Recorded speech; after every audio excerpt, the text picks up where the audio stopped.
C'est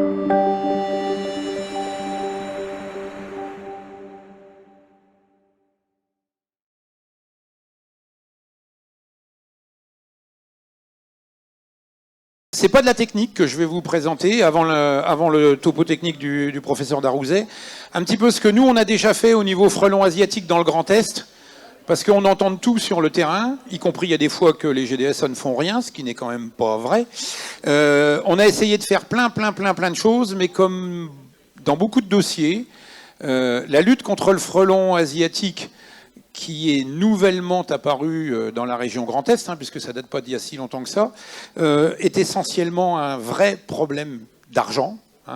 Et donc, je vais un petit peu vous expliquer ce qu'on a essayé de faire, et puis là où on en est aujourd'hui, remercier le conseil régional qui, au moins, lui, nous appuie sur ce dossier-là, et puis vous faire état, alors certains sont déjà au courant, mais vous faire état un petit peu des initiatives parlementaires qui ont eu lieu depuis 2018. Il y en a encore une en cours à l'heure actuelle en 2023. Et puis, malheureusement, alors je vais être un peu désagréable envers l'État, désolé Monsieur Ricat, mais vous expliquer un petit peu dans la panade dans laquelle on est de manière réglementaire par rapport à la position de l'État. Et puis après, bien sûr, le docteur Darouzet, lui, rentrera plus sur la partie recherche et sur la partie fondamentale en complément de ce qu'avait déjà présenté l'année dernière Quentin Rome. Donc, bien sûr, alors je ne vais pas tout vous présenter parce que c'est issu d'un topo que j'ai déjà présenté plusieurs fois au CropSav Grand Est. Le frelon asiatique, il est arrivé en 2004. C'est pas de notre faute, enfin c'est de la faute à personne. Merci les poteries d'origine chinoise. Dans le Grand Est, il est arrivé en 2014-2015, principalement au début dans la Marne et dans l'Aube. Donc tant que c'était dans la Marne et dans l'Aube, on était à peu près tranquille pour les autres départements. Malheureusement, aujourd'hui, en 2023, les 10 départements sont concernés, puisque, comme l'a dit tout à l'heure le docteur Lejeune, le Haut-Rhin est concerné maintenant, premier nid découvert en sortie d'hiver. Par contre, on a quand même une situation qui est relativement contrastée. Il y a 4 départements qui sont très fortement touchés. L'Aube, la Marne, la Haute-Marne et la Meuse. Alors ça ne veut pas dire que les autres n'y sont pas. On a 4 départements que j'ai encore, moi, dans mon classement à titre de moyennement contaminés, ce qui veut dire que ces 4 départements-là vont rapidement rejoindre les 4 premiers. Et puis on a les 2 départements qui sont plus récemment contaminés, donc le Bas-Rhin l'année dernière et le Haut-Rhin cette année, qui malheureusement, progressivement, vont rejoindre les autres départements. Alors on n'en est pas dans la situation de certaines régions françaises. J'ai quelques contacts avec des gens de la Dordogne, du Lot ou de la Manche. Mais je pense que vous, en tant qu'apiculteur, vous avez aussi des contacts avec vos collègues des autres départements.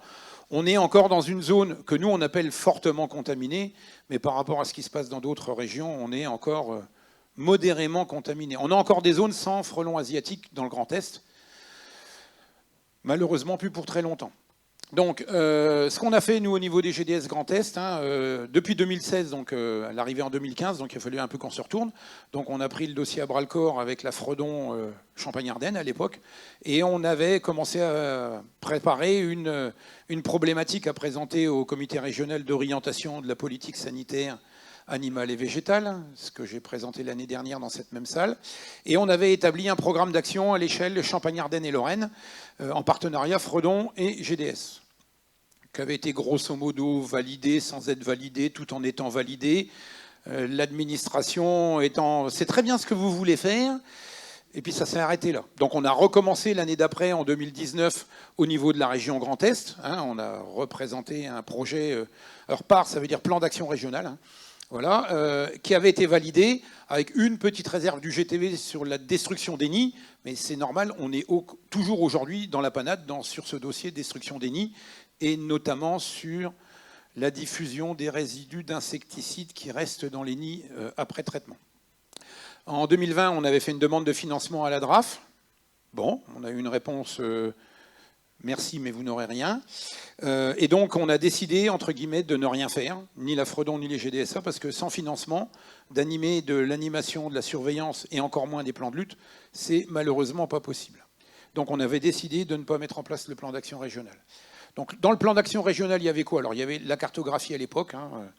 On voit bien qu'à l'époque, c'était surtout Champagne-Ardenne. Pardon. Moi aussi, j'ai eu des problèmes de pointeur. Et puis avec des nids, donc à l'époque, on voyait bien déjà le nombre de nids, mais surtout le nombre de signalements qui commençait à augmenter de département à département.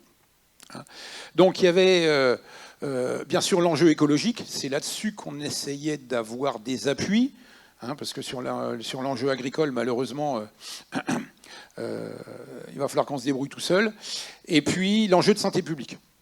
Bon, malheureusement, la réponse aujourd'hui, et je pense que le docteur Darouzé en parlera tout à l'heure, a priori, le frelon asiatique n'est pas plus dangereux que le frelon commun au niveau santé publique, même s'il y a des attaques malheureusement régulièrement. Donc, dans le travail collaboratif qu'on avait mené avec la FREDON, donc la Fédération régionale de défense contre les organismes nuisibles, nos collègues de la partie végétale, puisque la FREDON est aux végétaux ce que les GDS sont à la partie animale, on avait établi un plan d'action régional qui basait de la surveillance, enfin de la prévention, de la surveillance et de la lutte. Donc, bon, je vais vous passer tout ça, c'est tout le contenu, c'est disponible. Voilà. Restait le problème de la lutte, où la réponse nous avait été clairement donnée à l'époque de dire que la lutte n'est pas du ressort de l'État, dont acte, et doit être organisée par des professionnels formés et qui respectent une charte des bonnes pratiques de destruction des nids. Cette charte, elle existe au niveau Grand Est. Pour ne rien vous cacher, elle n'a jamais été mise en place. Bon, c'est comme ça. Donc on a repris le dossier 2020, 2021, 2022. Le vrai problème aujourd'hui, c'est... Alors, j'y viendrai après dans la surveillance. On peut encore faire des choses, et je pense qu'on en a fait un peu en 2023 et on en refera en 2024. Je terminerai par ça. Le problème, c'est que la contamination, elle a gagné bien sûr toute la Lorraine et maintenant l'Alsace, et puis que dans les premiers départements, je ne dis pas qu'elle explose de manière exponentielle, mais un nid cette année, c'est 5 nids l'année prochaine, c'est 25 nids dans 2 ans.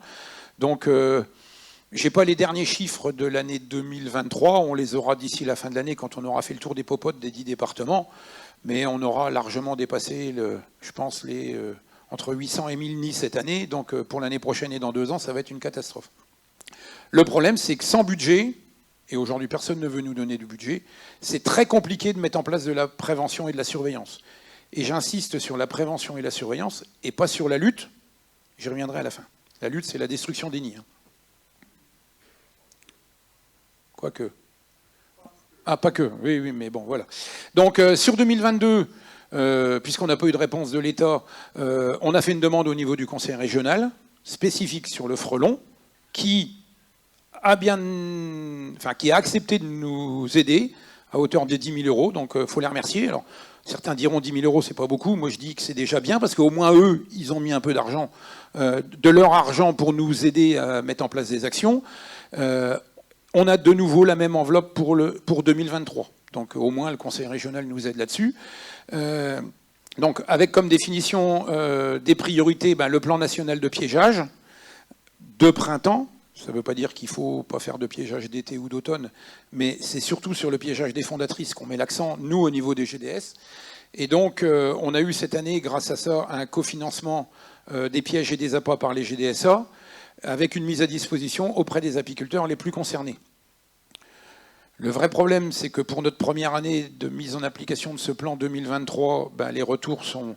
Alors j'aurais pu mettre un peu décevant, j'ai mis très décevant. Je devais être un peu fâché ce jour-là, le jour où j'ai fait le transparent, parce qu'on a eu peu de retours des apiculteurs et des piégeages apparemment limités. Alors, on a distribué, ça doit être dans le transparent d'après, à peu près 1200 pièges et puis 500 litres d'appât. Il y a eu des piégeages de fait, il y a eu des fondatrices attrapées. Le problème, c'est que les apiculteurs, ils étaient bien contents d'avoir des pièges et bien contents d'avoir des appâts, sauf qu'ils ne nous ont pas remonté les informations. Donc, en termes de statistiques régionales et de suivi de l'action, c'est un peu compliqué pour nous de dire est-ce que ça a marché, pas marché, bien marché, est-ce qu'il faut qu'on continue, est-ce qu'il faut qu'on modifie le protocole, c'est un peu compliqué. Bon, c'était la première année, pour ne rien vous cacher, on s'y est pris un peu, je ne dis pas la dernière minute, mais presque. Novembre-décembre, ça a été les mois de commande. Après, janvier, février, mars, on a mis à disposition des apiculteurs. Selon les départements, tout n'a pas été fait en même temps, de la même manière et compagnie. Donc, peut-être qu'on n'a pas été très efficace pour le printemps 2023. On essaiera de faire beaucoup mieux pour 2024. Donc je disais 1200 pièges financés et distribués avec 500 litres d'apport. On espère qu'on aura un peu plus de participation des apiculteurs l'année prochaine. Sur ce constat, qu'est-ce qu'on peut dire? C'est que contrairement à ce qui nous avait été annoncé par nos instances nationales, c'est que dans le Grand Est, les piégeages ont plutôt fonctionné mai-juin que mars-avril. C'est-à-dire qu'il y a quand même un effet climat qui fait que les fondatrices auraient tendance à sortir un peu plus tard chez nous que dans le sud de la France. Alors maintenant, le niveau national, il faut bien qu'il fasse une moyenne nationale. Donc nous, il faut qu'on en tienne compte l'année prochaine. Pas forcément mettre les pièges plus tard, mais bien renouveler les apports un peu plus tard en saison, jusqu'à pratiquement courant juin. Hein. Et la deuxième, on va dire, information qu'on a récupérée aujourd'hui, et a priori ça semble être la bonne, c'est que la capture majoritairement qu'on a fait a été fait avec des pièges non sélectifs. Alors ça, c'est pas très bien, hein, parce qu'on piège un peu de tout. Il y a des pièges sélectifs qui fonctionnent bien, il y en a d'autres qui fonctionnent un peu moins bien. Mais en dehors de la qualité des pièges, ce qui est surtout important pour piéger les fondatrices, c'est la qualité de l'appât. Hein. C'est-à-dire que à peu près tous les pièges fonctionnent, par contre tous les appâts ne fonctionnent pas. Donc il y a des endroits où il y avait des fondatrices où on en a piégé, il y a des endroits où il y avait des fondatrices et où on n'en a pas piégé parce que l'appât n'était pas le bon. Donc là, il faut qu'on fasse un gros travail là-dessus cet hiver pour que l'année prochaine, au printemps, on ne se plante pas. Hein, ou du moins qu'on puisse donner aux apiculteurs qui le souhaitent, je veux dire, la bonne technique d'appât, de piégeage au printemps. Et a priori, l'appât du printemps n'est pas le même que l'appât d'été et d'automne. Ça, vous pourrez poser les questions au docteur Darouzet. Dernier point sur l'aspect réglementaire. Parce qu'on n'est pas les seuls à être inquiets par le frelon asiatique. Hein. Nos départements du Sud sont inquiets depuis beaucoup plus longtemps que nous. Donc il y a eu des initiatives parlementaires de réglementer le frelon asiatique. Hein. La première date de 2018. Il y en a une nouvelle en 2021. Il y en a une nouvelle qui est encore en cours à l'heure actuelle, là par les parlementaires, par les sénateurs, hein, voilà, de tous bords. Nous, au niveau Grand Est, on a relayé ça auprès de pratiquement tous les sénateurs du Grand Est qui ont... Enfin, j'ai pas de retour comme quoi il y a un sénateur qui nous aurait dit non, on vous appuie pas. Par contre, on a eu un paquet de retours de sénateurs qui ont posé la question au ministère et avec des retours de la position du ministère là-dessus. Et la réponse du ministère est malheureusement un peu désobligeante. Hein, grosso modo, c'est une espèce non réglementée, donc débrouillez-vous. Elle n'est pas plus dangereuse que les autres hyménoptères. Voilà, bon, c'est tout. L'État finance la recherche. D'ailleurs, une partie des travaux que fait le docteur Darouzet est financée sur les crédits d'État. Il y a des possibilités d'arrêté préfectoral pour la destruction des nids, mais aux frais des détenteurs. Donc c'est facile. Bon, il y a des intervenants qui appliquent des tarifs relativement cohérents. Il y en a qui exagèrent un peu beaucoup passionnément à la folie. Ça va de 80 à 500 euros, hein, une intervention de destruction de nid. Parfois, d'ailleurs, les gens viennent injecter de l'insecticide et ne récupèrent pas le nid après, ce qui n'est pas très très bon. Et puis, alors, la dernière réponse, moi je l'ai mis, parce que là, c'est vraiment, les bras m'en tombent. Ah ben, au vu du nombre de nids, maintenant, l'État ne peut plus rien faire. Réponse d'il y a 10-12 jours. Hein, voilà. Sous-entendu, c'est quand même l'État qui était responsable du contrôle de l'introduction des maladies invasives en 2004. Et maintenant, il y en a tellement qui disent on ne peut plus rien faire. Donc voilà ce que pour vous dire en introduction. On va continuer à essayer de faire du piégeage de printemps, à faire de l'information. On va certainement aller, même en termes de communication, vers des propositions de protection des ruches. Parce qu'on est plus dans la prévention que... Par contre, sur la lutte et la destruction des nids, au niveau régional, on ne pourra rien faire, parce qu'on n'a pas de budget, il faut appeler un chat un chat. S'il y a des départements qui peuvent négocier avec leurs collectivités locales, communes, communautés de communes, conseil départemental, tant mieux pour elles, et il faut absolument qu'elles y aillent. Hein, enfin, les présidents de GDSA, ils sont bien au courant là-dessus. Mais au niveau régional, on n'aura rien. Je ne parle même plus du niveau national, parce qu'avec des réponses comme ça, que voulez-vous, hein, voilà. Donc voilà, en introduction, tout ça pour tordre le cou à certaines idées reçues dans les départements, ou dans la tête de certains apiculteurs, en disant « ouais, le frelon asiatique, on est tout seul à se débrouiller, personne ne nous aide autour, rassurez-vous, on essaye de faire plein de choses, mais sans financement public, c'est très très très compliqué. Voilà. Oui, et je remets une couche, je ne sais plus qui vient là. Même si il n'y a pas de financement, même si c'est compliqué à gérer et compagnie, déclarez vos nids. C'est indispensable. Comment voulez-vous que nous, on puisse aller voir des collectivités locales, territoriales, bon, alors vous étiez à combien de nids l'année dernière? Vous êtes à combien de nids cette année? Ah ben on ne sait pas, on ne peut pas vous dire de manière précise. Donc si on veut avoir une petite chance, éventuellement dans certains départements, d'avoir des cofinancements, il faut absolument que vous signalez les nids. Alors, il y a un système en Meuse qui est particulier à la Meuse et qui fonctionne très très bien. Sinon, il y a lefrelon.com. D'ailleurs, les deux sont en lien l'un l'autre. Ça demande, allez, 2 minutes, 3 minutes. Hein? 4 minutes, alors voilà, Lionel nous dit 4 minutes. Ça demande 4 minutes de déclarer votre suspicion. Faites-le, on en a besoin de ces éléments-là. On ne peut pas aller voir les collectivités locales sans chiffres et puis sans leur dire, bah, écoutez, par rapport à l'année dernière, il y en a 3 fois plus, il y en a 2 fois plus. On ne peut pas leur dire il y en a moins parce que ça, c'est pas vrai.